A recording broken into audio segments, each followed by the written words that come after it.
And we are live. What's good, y'all? What's good? It's your man DL Singh. That's right. Once again, I'm back with another pop-up show.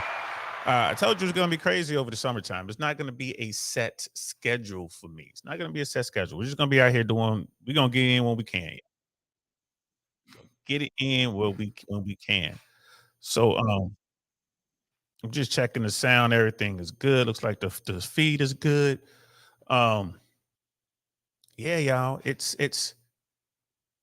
Uh, I don't. I don't know. I was sitting there. I was watching. Patrick Bet David was on Flagrant, Andrew Schultz's show, and I was checking that out. It was a long podcast, man. It was a couple of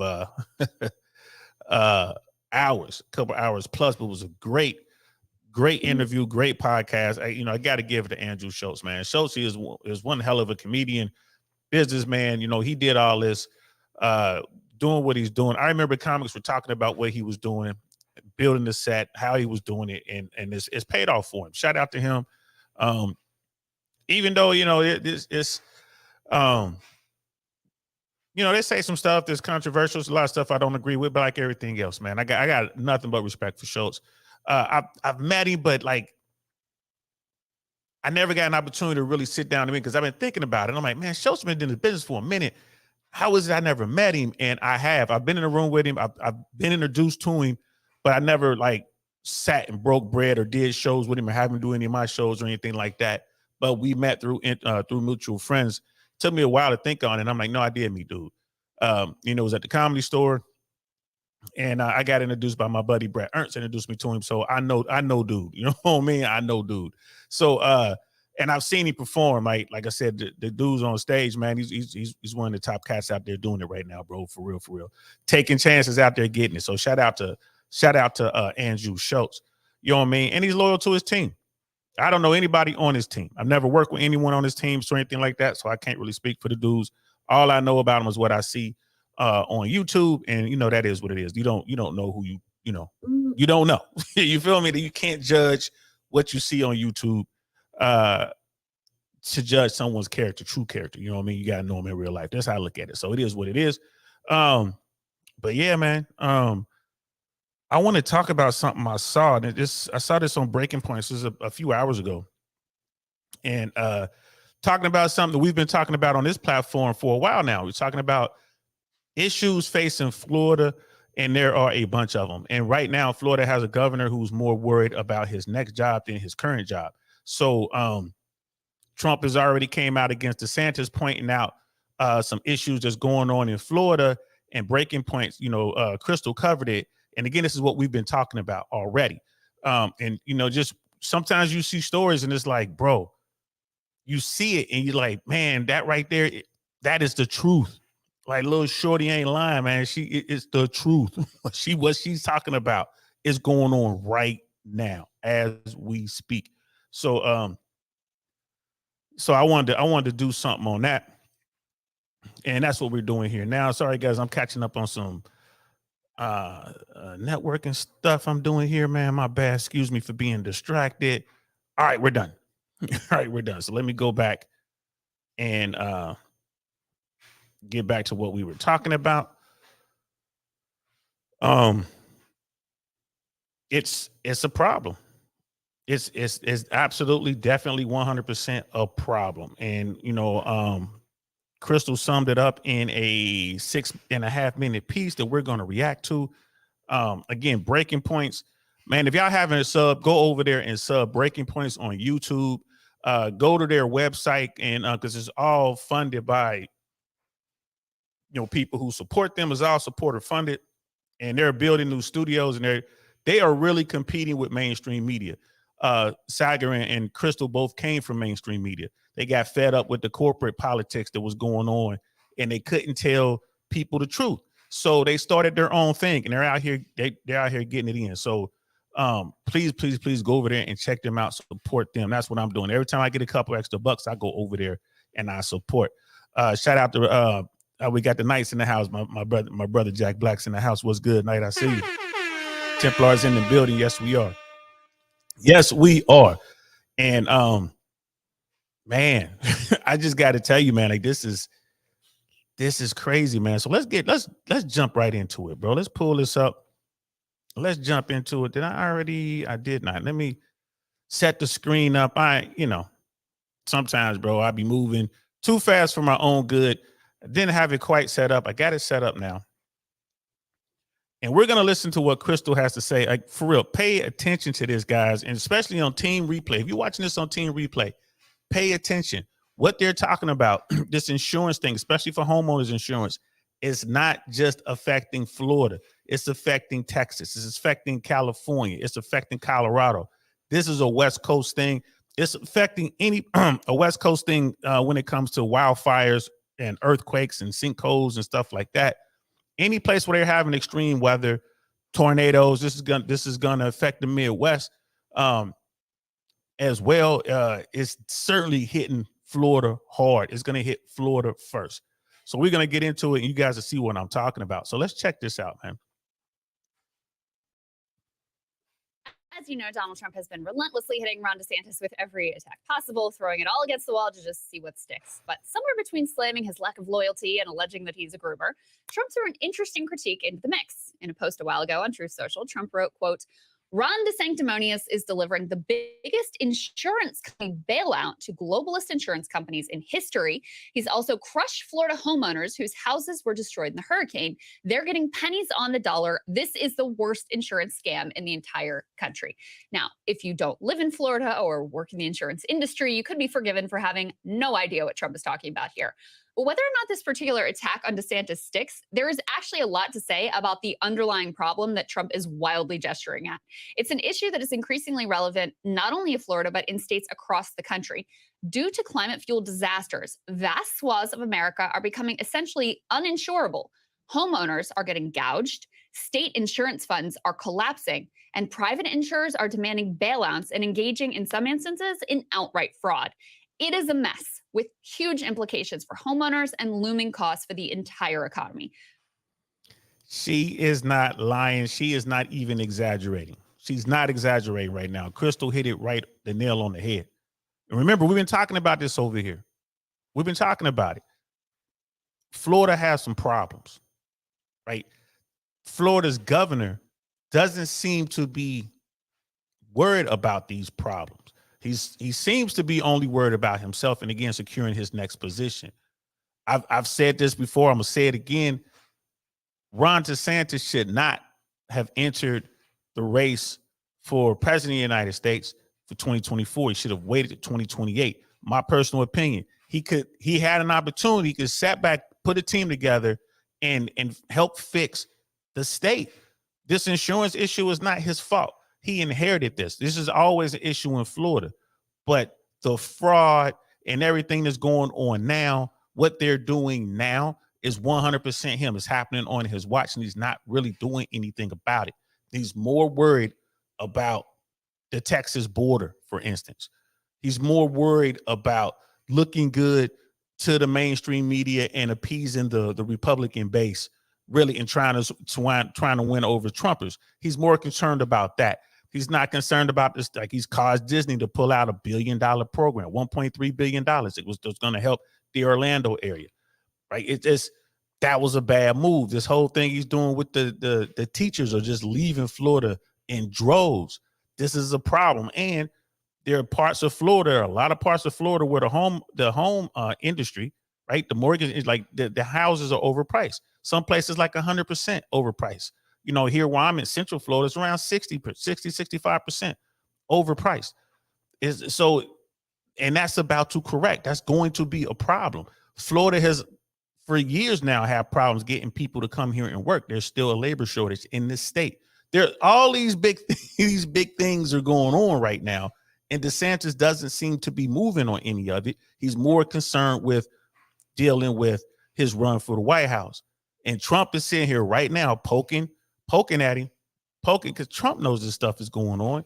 He gets it. Trump has people around him telling him what's going on in Florida. Trump lives in Florida, right? So they get it. This insurance thing is going to be insane. We got Brother Nightish in the house. What's good, fam? Brother Nightish like, yes, State Farm says buy to California. Most major insurance companies have already pulled out. Already pulled out. I've talked to folks. Again, I've been like just trying to see what's going on with this. People's insurance are going up crazy overnight. And here's the thing. DeSantis's fix for this was to raise money by basically forcing all Floridians to carry certain insurance throughout the whole state. Doesn't matter if you live in a flood area or not, you live in a hurricane area or not, they were going to make you pay these top rates. And that was their way of trying to get extra funds to keep the insurance industry funded. But I don't think that's supposed to go into effect until 2027, where people are going to have to pay even more. Right now, today, people are getting hit with bills on their insurance. Right now, that's due now. And we're talking 25, 35, 40, up to 50% more right now. So it's crazy, y'all. And I don't know what DeSantis plans to do about it. And personally, just looking at what he's doing, he doesn't seem to be concerned at all, nor does his team. No one seems to be worrying about what's going on in Florida. But let's continue. Just take a look at these headlines. You've got some insurance companies pull out of Louisiana and Florida in hurricane season. State Farm stops home insurance sales in California, citing wildfire risks. Colorado's wildfire risk is so high, some homeowners cannot get insured. Whether it's wildfires, hurricanes, or floods, the increased threat of extreme weather, especially in states along the Gulf Coast and in the western U.S., has made homeowners insurance a losing proposition for a lot of actors in the private market. In fact, the CEO of one of the largest insurance companies in the world recently issued a dire warning to a U.S. Senate committee that these disasters have completely destabilized the insurance and reinsurance industries. For those who don't know, reinsurance is basically insurance for the insurers and backstops the losses from particularly catastrophic events. PLC President Eric Anderson testified that reinsurance companies, quote, have been withdrawing from high-risk areas around wildfire and flood in particular. He continued, just as the U.S. economy was overexposed to mortgage risk in 2008, the economy today is overexposed to climate risk. Now, you know, a lot of this, they're talking about climate risk, they're talking about global warming and stuff like that. I mean, it's cool. People can have that discussion. It is what it is. Scientists say that the world is, climate is changing, right? Weather is weather, but climate is changing. I get that. I accept that from the scientists, from people who study it. But the more immediate effect on all this is this. Storms are getting bigger, stronger, more powerful, and they're destroying more stuff, right? You look at the Hurricane Ian. It was supposed to hit Tampa. All of the projections had Hurricane Ian hitting Tampa and coming from the West Coast and going easterly, which doesn't typically happen from what I understand. And it would have absolutely obliterated Tampa. If that storm had hit Tampa as slow as it was going and as large as it was, Tampa would still be hurt. And here's the thing. It's not a question of if that storm comes and hit Tampa like that from the Bay. It's when. It's going to come from the west part. It's going to come from the Gulf going eastbound, and it will decimate Tampa. Tampa's not ready for it. The infrastructure just isn't there. They're not ready for it.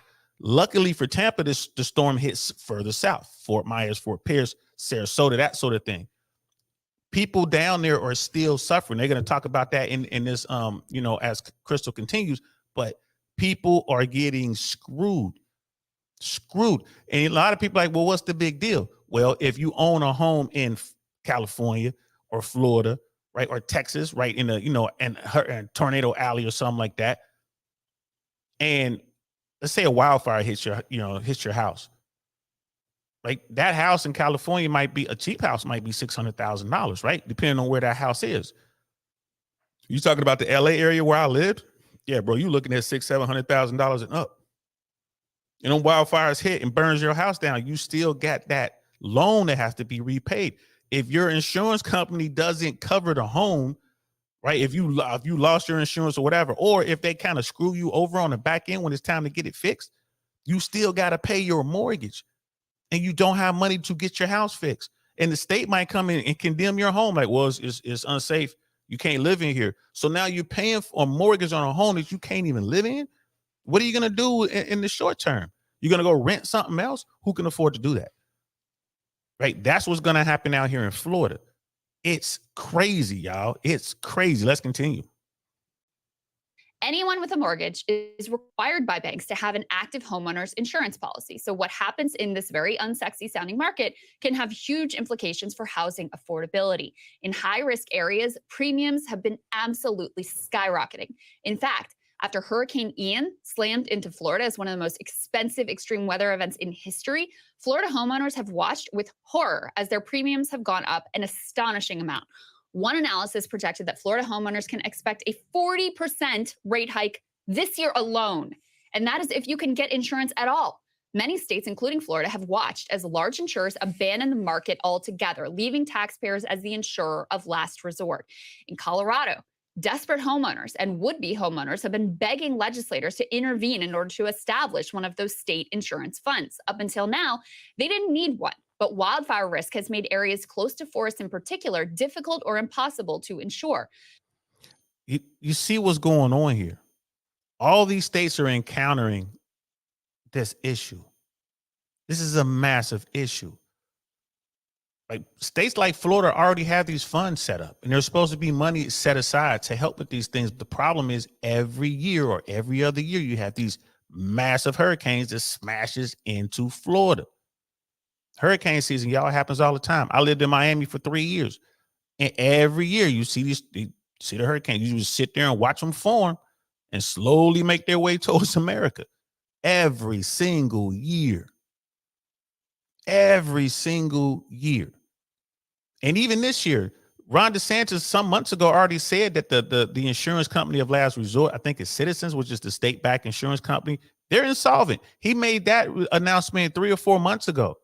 He already announced that they authorized some emergency funds to kind of go in there as a backstop or whatever. That seems to be the new term we're using instead of bailout. We're calling it a backstop. Authorized money to go towards that. But since then, since the time they announced that they had these extra funds, they're going to go in there and help out the last state back or the state-backed insurance company, the last company of last resort, the insurance company. I mean, since that happened, there was a flood. There was like a freak storm that hit Fort Lauderdale, Miami. That's Broward and Dade County. A freak storm, and it was around the airports, around L.A., around Fort Lauderdale Airport, and on south into Miami, South Beach area, Brookville, all that. It was a massive flooding event. There were pictures of cars underwater, submerged on major roads and stuff like that. They had to shut down Fort Lauderdale Airport for a few days because the water was too high. Airplanes couldn't take off and land. That takes a lot of water to do something like that. That majorly messes up, the air traffic flow. When you shut down an airport for 3 days, that's major. That's how bad it was. Well, there are going to be a lot of claims. And we're not even talking about cars. We're just talking about on the homes. There are a lot of homes and businesses affected by that flood. A lot. So there's going to be a lot of claims. And if the insurance company of last resort was already insolvent, who's going to pay out on those claims?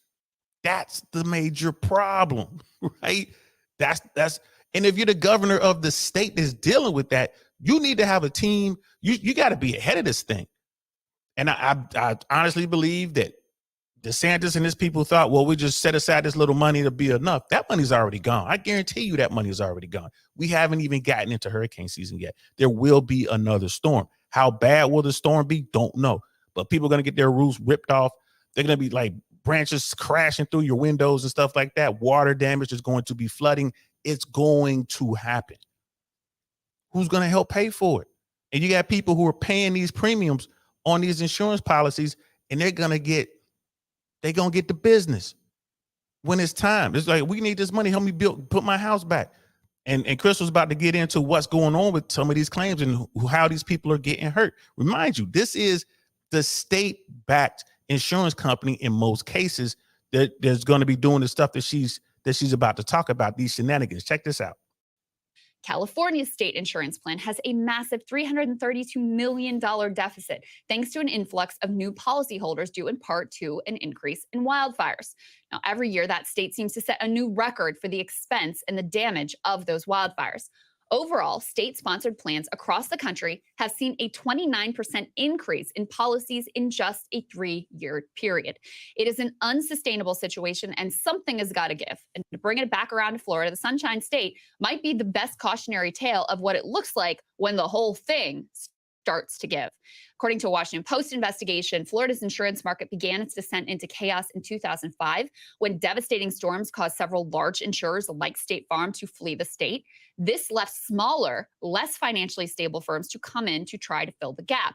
The next big blow came in 2017, one of the most expensive storm seasons in history. Most recently, the destruction and cleanup of Hurricane Ian, which I mentioned before, tipped that system from crisis to catastrophe.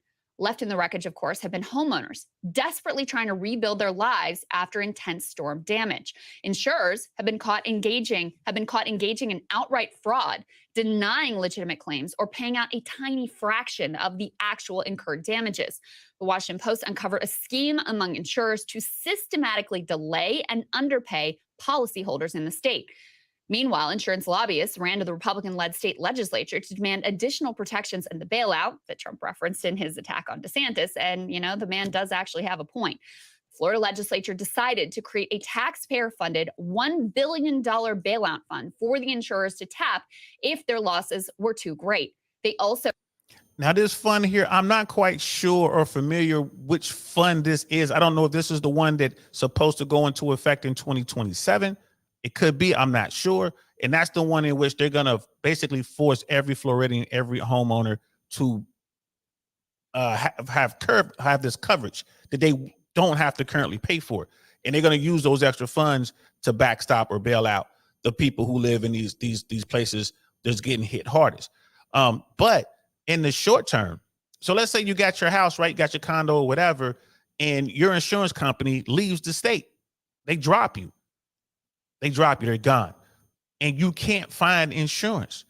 Well, the bank will go and find insurance and basically tack that onto your mortgage. Like, you are responsible to pay it. And the banks aren't looking for the best deal. They're just getting the basic minimum coverage that protects their loan.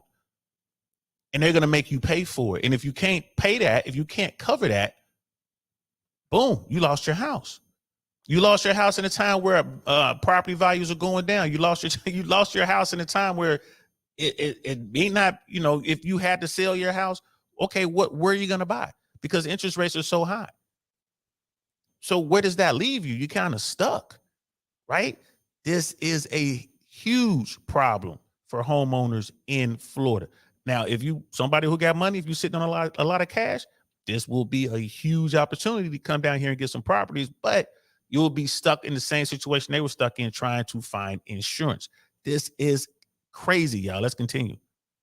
So made it more difficult for stiffed and defrauded homeowners to sue scam insurers who are ripping them off en masse. And the legislature limited who can get policies through the state-run insurer, forcing more customers into the hands of these price gouging criminals. Hurricane Ian made landfall in September of last year. As of March of this year, 33,000 Florida homeowners still have open claims linked to Ian that have received no payment. Another 125,000 were closed without ever receiving any payment. The unmitigated march of climate crisis has forced a series of terrible choices on state governments and on taxpayers. You could have taxpayers subsidize the cost of insuring homes in disaster-prone areas. You could continue trying to muddle through with a mix of private insurers, rising premiums for everyone, and occasional industry bailouts and rampant fraud. Or you can basically abandon the large and growing regions which are uninsurable due to extreme weather risk. Without dealing with the underlying crisis, our options are only set to become more painful. This is a huge deal in Florida. It's a huge deal in Texas. Hey guys, ready or not, 2020. Yo, shout out to Breaking Points. They hit a home run on this one. Everything she says is absolute facts. And even if you can get someone to cut you a check to replace your roof or to fix the living room or whatever, to fix the wall that got blown out, even if you can get that, who's going to actually do the work? Right? DeSantis signed a bill, the most aggressive illegal immigration bill in the nation, if I'm not mistaken. And all the people who do that sort of work, they're gone. They're gone. So the money that you were given to get that work done is certainly not going to be enough for the contractors who are left behind, because if you want that work done, you're going to have to pay a premium to get them to come and fix your house. And you're probably going to have to reach in your pocket and pay more. This is going to be a serious issue. Again, I don't think DeSantis is really concerned. This is a second term. He's going to term out anyway. He doesn't care.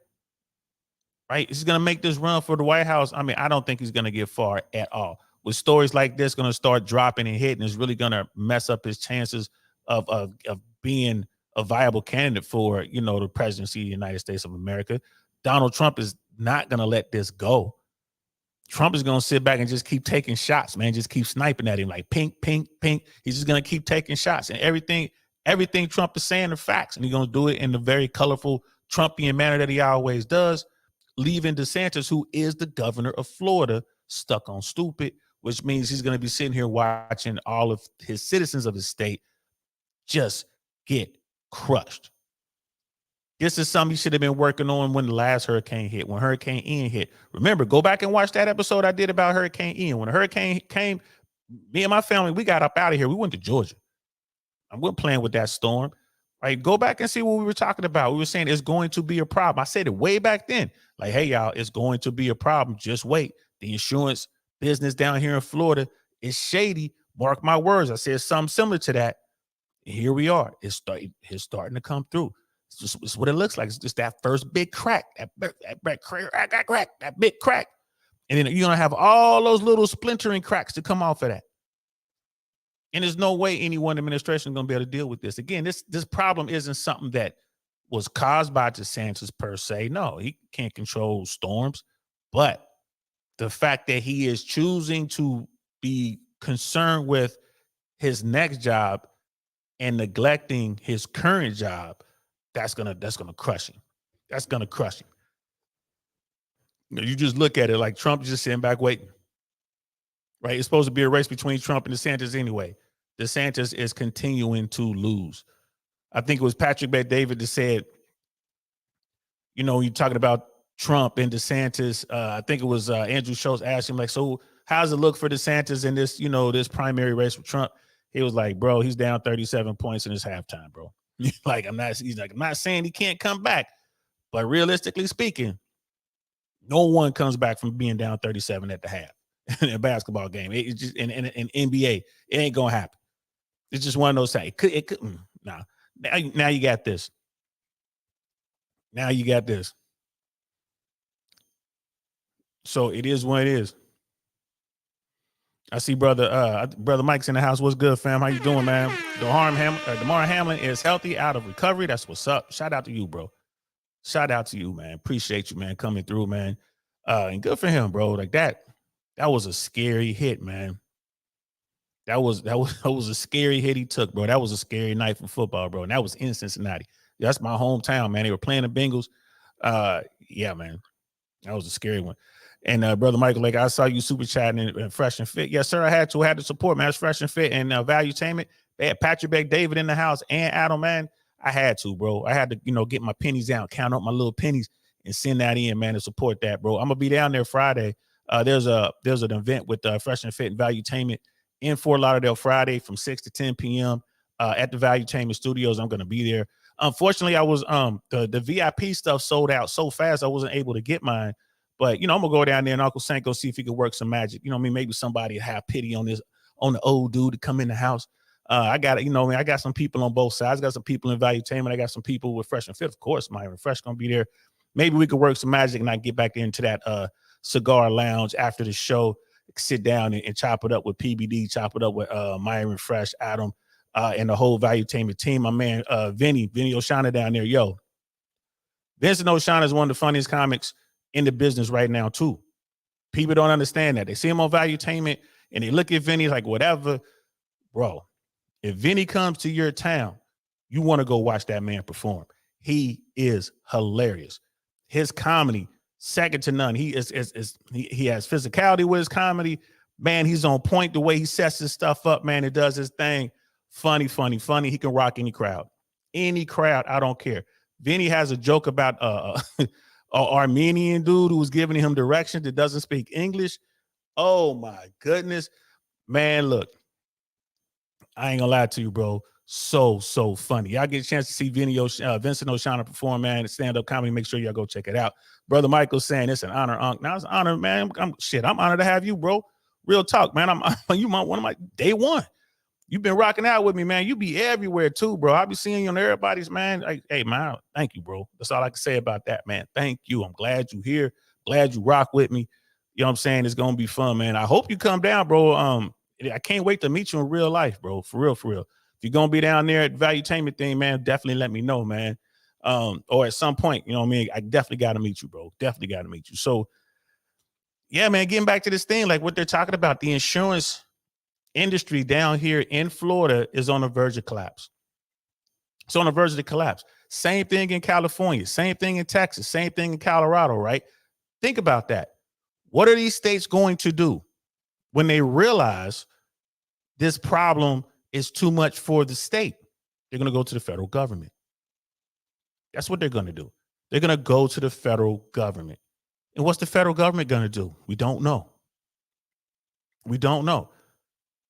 Right? This is an election cycle. We're in the midst of the 2024 presidential race, and all the other, races that are on that ticket. For the House, for the Senate, all that stuff is on there. No one is going to want to sit back and authorize another TARP-like bailout, even though it's for the states, even though it's for the people who need it. They're not going to want to do it. Where are you going to get the money from? You can't get the money from any banks. Banks ain't trying to give out money like that, and they're going to charge you an arm and leg and interest. Regional banks can't do it, and the too big to fail banks aren't going to do it unless the government is going to backstop it. What's going to happen next? No one knows, right? We're going to have to sit back and watch. All the while we're in a recession. All the while we got this corporate, this commercial real estate thing going on. We know that's going to be a problem. There are already reputable corporations walking away from loans that they have on buildings. We know that's going on right now. That's, what are we going to do? This is going to be a serious problem. Forget about DeSantis and his problems. Just think about what this means for the rest of America. And that's just something I wanted to, jump up here, man, to do a quick pop-up show. I guess I should have called this a DL short, but it's longer than the shorts. I like to keep the shorts around 8 to 12 minutes. So definitely want you guys to think about what's going on in your state. Look at what's going on in your state. Make sure everything is cool. If you're living in a state with a good governor, a good government, a good governor and all that, man, you golden. But if you're down here in Florida, you got to start looking at some hard options. If it hasn't hit you already, it's gonna. If you're living in Florida, this is coming. No one is going to be spared. If you are a homeowner, this is coming. Be prepared. Friday, when I go down here, it's going to be a lot of movers and shakers at this event. There's going to be some big time people down there.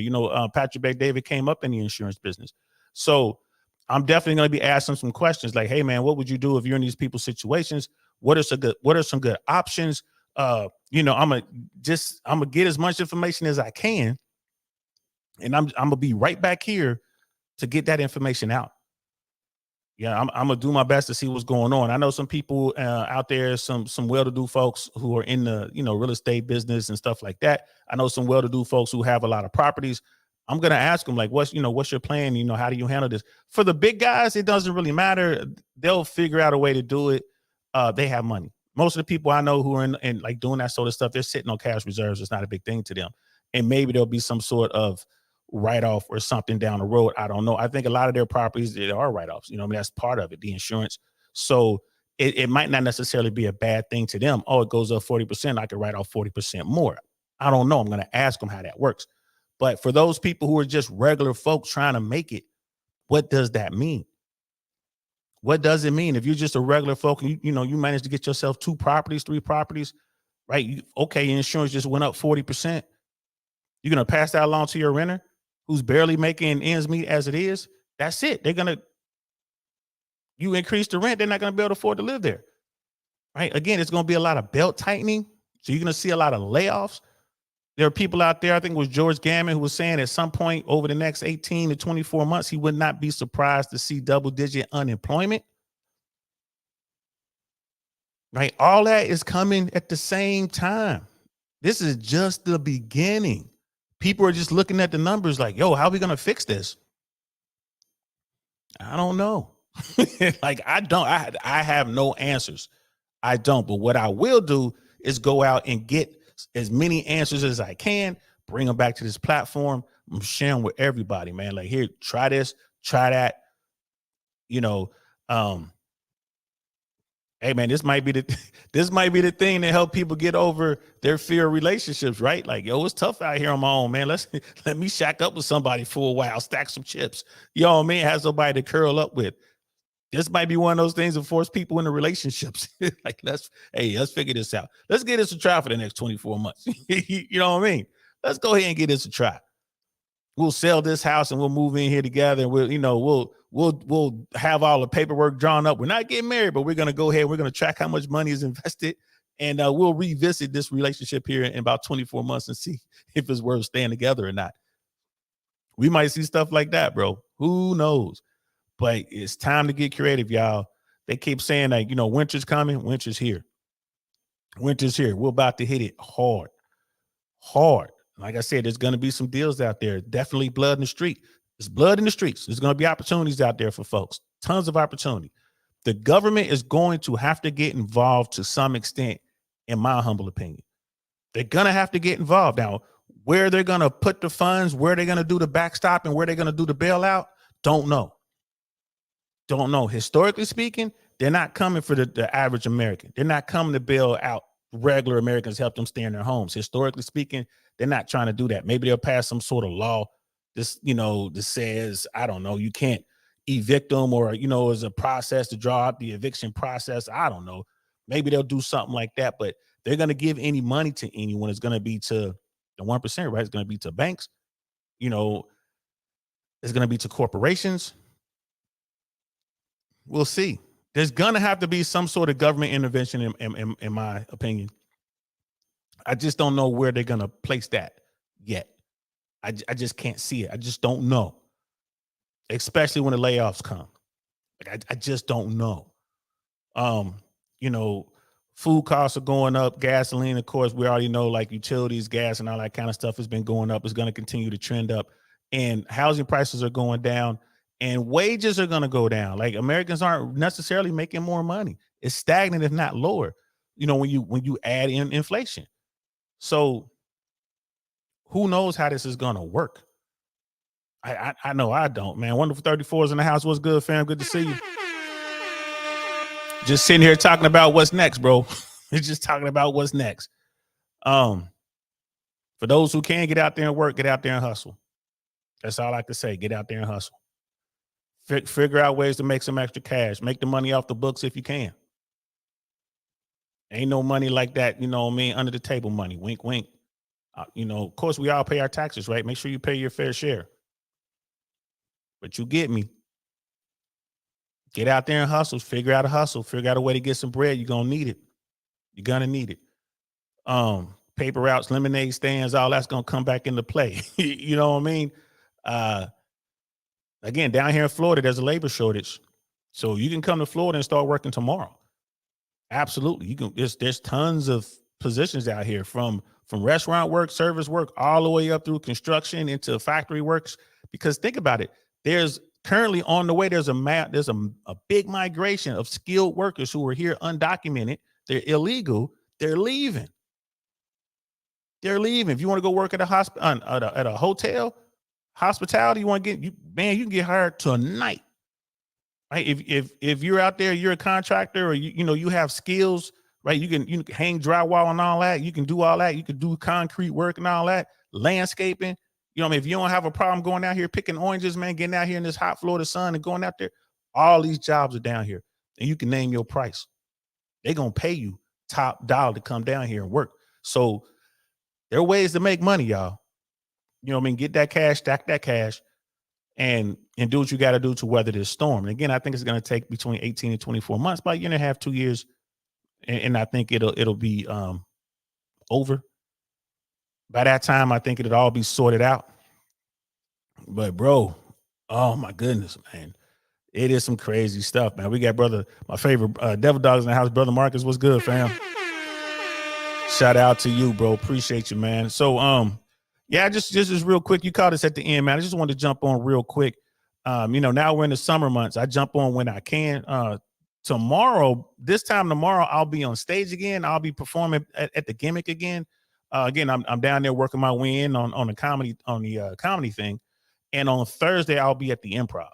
So I'm getting, here in Orlando, here in Tampa, the Tampa Improv, also in Ybor City. So I'm getting into it. I'm setting up some shows in the future. I'm going to be hitting some other cities, venturing out to some other states. I'm going to be working hard over the next couple months, trying to get this going. You know what I mean? Get myself back to where I was. I get the dust off. Y'all know how it is. You know what I mean? I'm back out there shooting my shots, bro. Yeah, get back out there and do the work.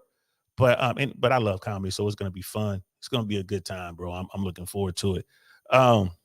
And yes, tomorrow I'm gonna be talking more about the comedy thing. I'm gonna do a show probably tomorrow early afternoon. I'll jump on. I'm gonna talk about some comedy stuff, man. I'm gonna see if I can get some of my comedy friends to jump on with me. We just talk about the business, and then I'm gonna tell you guys what I'm doing. I might even let y'all hear that 5 minutes, just under 5 minutes I did on Monday. I've been listening to that all day.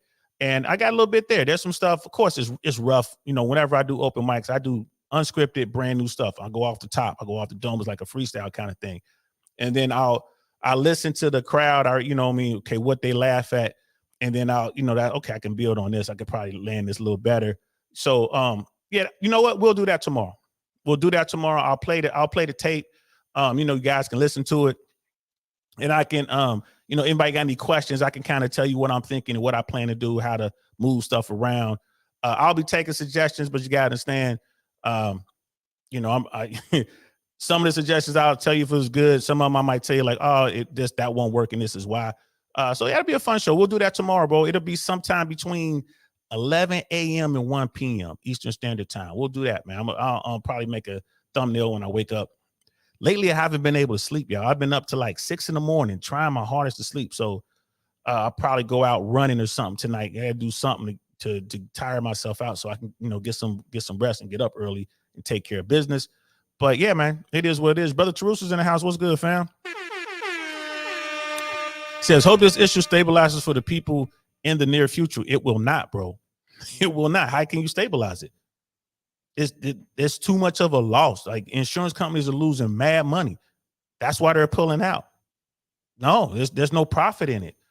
So the only is, like I said, the only game in town is state sponsored, and they're insolvent.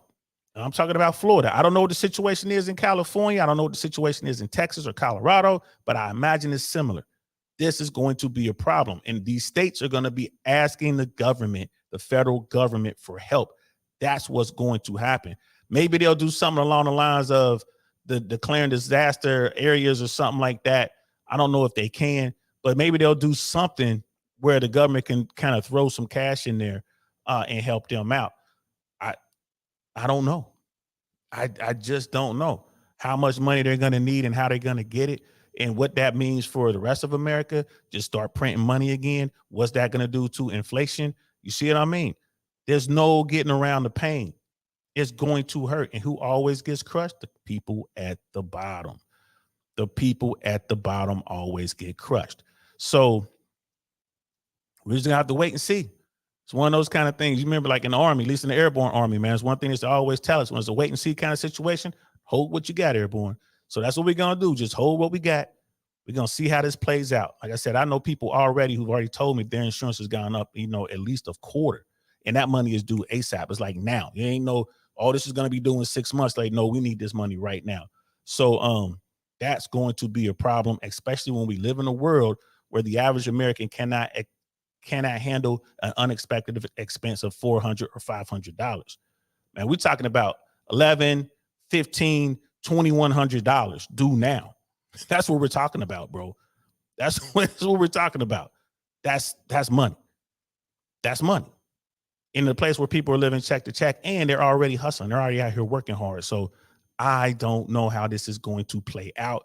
I I just know it's going to be ugly, y'all. That's it. It's going to be ugly. And we're talking about multiple states. And we don't even know what's going to happen tomorrow, right? Florida is just now approaching hurricane season. Not even here yet. It's not even here yet.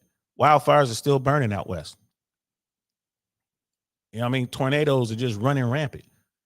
It is what it is, y'all. This is going to be bad. This is going to be bad. So thanks for rocking out with me, y'all. I know I'm going to be all over the place. Everyone was just getting used to me coming on at 6 o'clock. During school season, yeah. When school year's in, it'll be 6 o'clock Monday through Friday. And then on the weekends, it'll be 2 o'clock on Saturday and Sunday. But, you know, Uncle Sam got to get out here and hustle, y'all. So thanks for just being flexible. Definitely hit that reminder bell because I'm going to be popping up whenever I can. I'll probably do some live streaming from the car, you know what I mean? So we're going to be doing that stuff as well. It's just whenever something comes up, I'm going to get a moment, turn the camera on and try to, you know what I mean, just kind of keep the content going. And then like tomorrow morning, I'm going to get up and I'm going to be making shorts, putting those shorts out and doing all that good stuff, man. So like I said, this is fun. This is fun. Let everyone know what's going on. If you know anybody in Florida, Texas, Colorado, California, hey, man, shoot this to them.